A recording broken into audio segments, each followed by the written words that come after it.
मध्य प्रदेश में जातीय राजनीति का पहले से ही दबाव रहा है। पार्टियां जातियों के सहारे समीकरण साधती रही हैं। राज्यसभा चुनाव में बीजेपी ने भी यही किया। लोकल उम्मीदवार को टिकट दिया, ओबीसी और एससी वर्ग को इसके जरिए साधने की कोशिश की। इस मामले पर कांग्रेस खाली हाथ दिख रही है। यह रिपोर्ट आप देखिए।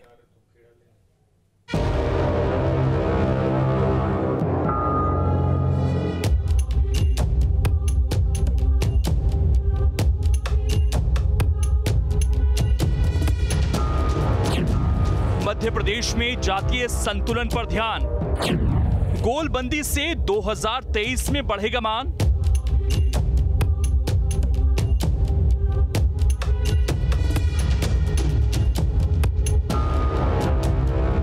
इन सवालों का जिक्र इसलिए क्योंकि पिछले कुछ महीनों से सूबे की सियासत जातीय धुरी के इर्द गिर्द घूम रही है। ओबीसी आरक्षण से उस वर्ग को कितना फायदा मिला ये तो आंकड़ों के विश्लेषण से पता चलेगा, लेकिन इस पर क्रेडिट लेने की होड़ सी मची है। अब सवाल है कि जो ओबीसी और दूसरी जातियों का हितैषी बनने का दावा कर रहे हैं, क्या वो संगठन में उसे लागू कर पा रहे हैं? तो बीजेपी में तो ये बात अभी ही दिख गई कि वो ओबीसी एससी वर्ग को कितनी अहमियत देती है। दरअसल पहले ये माना जा रहा था कि एक सीट पर बीजेपी केंद्रीय और दूसरी सीट के लिए लोकल को मौका देगी, लेकिन पार्टी ने तमाम जानकारों को चौंकाया और न सिर्फ दोनों सीटों के लिए लोकल को उतारा बल्कि ओबीसी और एससी वर्ग पर दांव भी चला। एक तरफ कविता पाटीदार को मौका देकर ओबीसी वर्ग को संदेश देने की कोशिश की गई, तो दूसरी तरफ सुमित्रा वाल्मीकि को उतारकर एससी को साधने की कवायद हुई। इतना ही नहीं, बीजेपी ने दोनों सीटों पर न सिर्फ नए चेहरे उतारे बल्कि दोनों पर महिला प्रत्याशी ही दिए। मतलब ये कि बीजेपी ने जाति के साथ साथ महिला कार्ड भी खेला। इस मामले में कांग्रेस पीछे छूटती दिखी। ना तो जातीय समीकरण साधने का ख्याल रहा और ना ही सामाजिक इक्वेशन को साध पाए। कांग्रेस ने शायद केंद्रीय जरूरत का ख्याल रखा और विवेक तनखा को आगे किया। बहरहाल राज्यसभा के 3 प्रत्याशी निर्विरोध चुन तो लिए गए, लेकिन कम से कम अभी जातीय समीकरण साधने में बीजेपी आगे तो कांग्रेस पीछे दिखी। देखिए, मध्य प्रदेश में मुख्य रूप से 2 दल हैं, एक है भारतीय जनता पार्टी और एक है कांग्रेस। तो भारतीय जनता पार्टी भारत की जनता की पार्टी है, तो जनता का जो भौगोलिक, जातिगत और सब समीकरण है या उसका जो स्वरूप है, हम उसको साथ लेकर चलते हैं, उनको हम प्रतिनिधित्व देते हैं। हम है ही जनता के प्रतिनिधि। वहीं दूसरी ओर कांग्रेस है। कांग्रेस को किसको साधना है? गुंडों को, अपराधियों को और उनकी जमानत करने वालों को, व्यापारियों को। उनका जनता से कोई बहुत लेना देना नहीं है। तो ये 2 अंतर तो टिकट डिस्ट्रीब्यूशन में आपको दिखेंगे। जहां एक और कांग्रेस धनाढ़ लोगों को, बाहुबलियों को टिकट देगी नगरीय निकाय में, ठेकेदारों को देगी, वहीं दूसरी ओर भारतीय जनता पार्टी विभिन्न समाज और वर्गों के प्रतिनिधियों को टिकट देगी। सोशल इंजीनियरिंग सभी राजनीतिक दलों के लिए बदले संदर्भों में आवश्यकता है। तो भारतीय जनता पार्टी भी यदि उसका उपयोग कर रही तो हमें कोई गुरेज नहीं है। हम भी अपनी रणनीति में उसे शुमार किए हुए हैं और कमोबेश आने वाले दिनों में आप देख भी रहे हैं और देखेंगे भी। अब आपको बताते हैं कि आखिर बीजेपी ने ओबीसी एससी का दांव क्यों चला। तो प्रदेश में करीब 49% आबादी ओबीसी की है।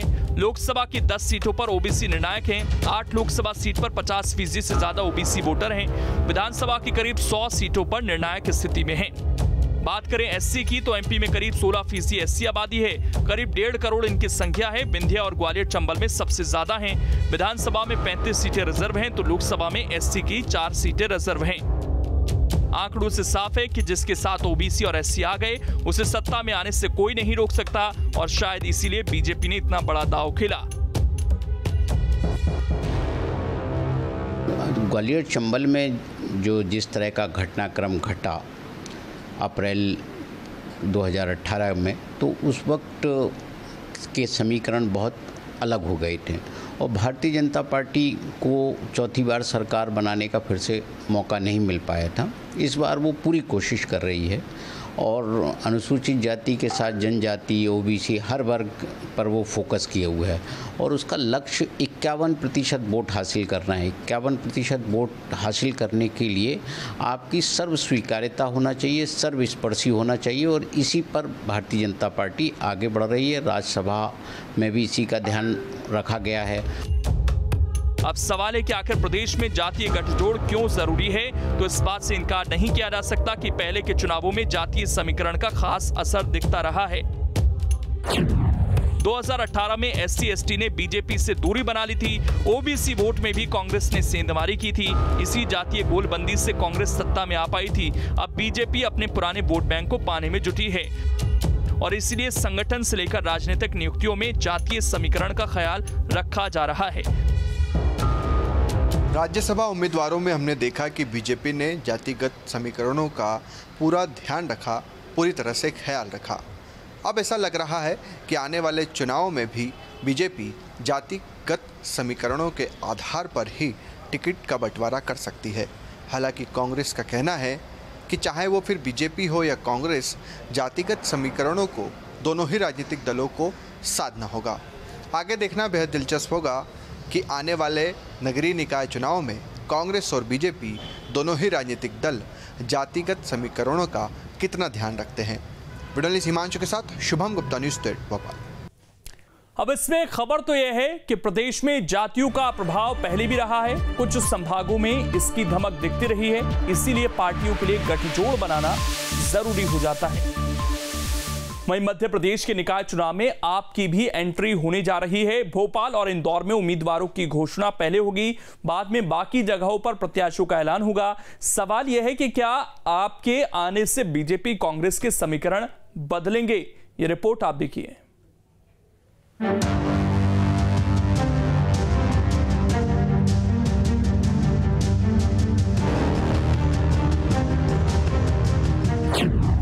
निकाय चुनाव में आपकी एंट्री, भोपाल इंदौर में की दावेदारी।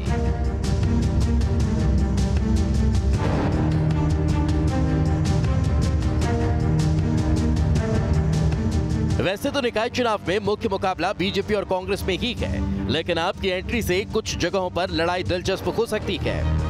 आपके मुताबिक निकायों में अपने उम्मीदवार उतारेगी। इंदौर और भोपाल में पार्टी पहले प्रत्याशी उतारेगी। जानकारी के मुताबिक डॉक्टर, इंजीनियर, शिक्षित लोगों को आप मौका देगी। ऐसे लोगों के चयन के लिए पार्टी में मंथन चल रहा है। अब सवाल है, क्या इससे बीजेपी कांग्रेस की सेहत पर असर होगा? तो पार्टियों का दावा है कि आम आदमी पार्टी का जनाधार मध्य प्रदेश में अभी नहीं है, लिहाजा बीजेपी और कांग्रेस में ही आमना सामना होगा। आप पार्टी बहुत दिनों से, बहुत सालों से चुनाव लड़ रही है मध्य प्रदेश में, लेकिन आपके जो लोग आते हैं मध्य प्रदेश में वो एंड टाइम, चुनाव टाइम पे आते हैं, तो मैं नहीं समझता कि उनका कोई यहाँ पे प्रभुत्व है और इनकी जमानतें जब्त हुई हैं। इस बार फिर जमानत जब्त होगी। देखिए, मध्य प्रदेश में वोटों का पोलराइजेशन दो पार्टी के बीच में है, भारतीय जनता पार्टी और कांग्रेस। पिछले अनेक चुनाव में अनेक पार्टियों ने बहुत कोशिश की, लेकिन कहीं किसी को सफलता नहीं मिली।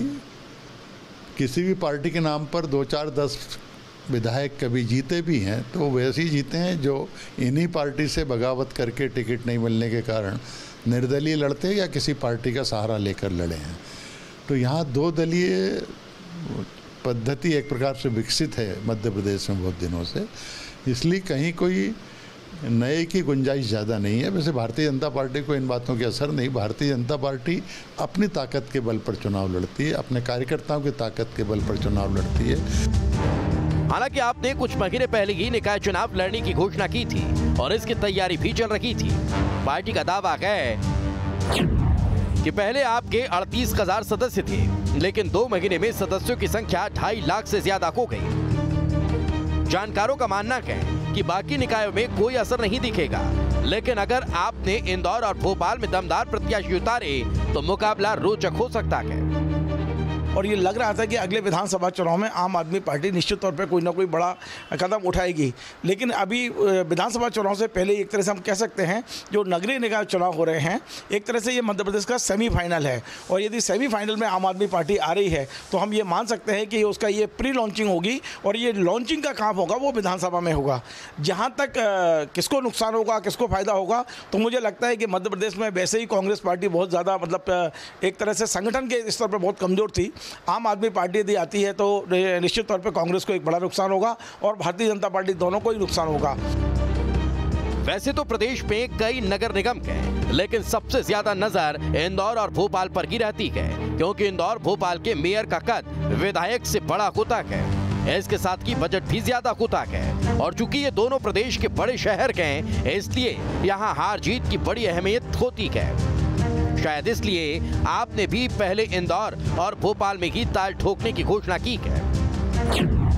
प्रदेश में 16 नगर निगम में चुनाव होने हैं, जिनमें 884 वार्ड हैं। इसी तरह 76 नगर पालिका में वोटिंग होनी है, जिनमें 1795 वार्ड हैं। तो वहीं 226 नगर परिषद में 3393 वार्ड हैं, जबकि नवगठित 29 नगर परिषद में 435 वार्ड हैं। अभी तक ज्यादातर जगहों पर बीजेपी का ही कब्जा रहा है, लेकिन इस बार कांग्रेस समेत कुछ दूसरे दल सेंधमारी की कोशिश में हैं।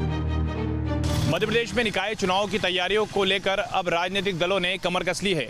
आम आदमी पार्टी भी इस बार अपने उम्मीदवारों को निकाय चुनाव में उतारने जा रही है।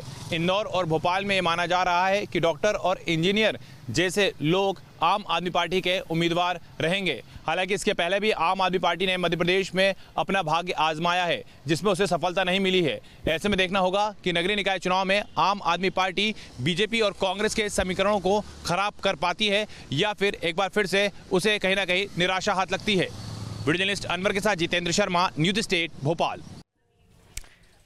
अब इसमें खबर तो यह है कि मध्य प्रदेश में 2 दलों में ही लड़ाई होती रही है, तीसरी शक्ति का खास वजूद नहीं रहा। इसीलिए आपके आने से शायद ही कोई बड़ा फर्क दिखे।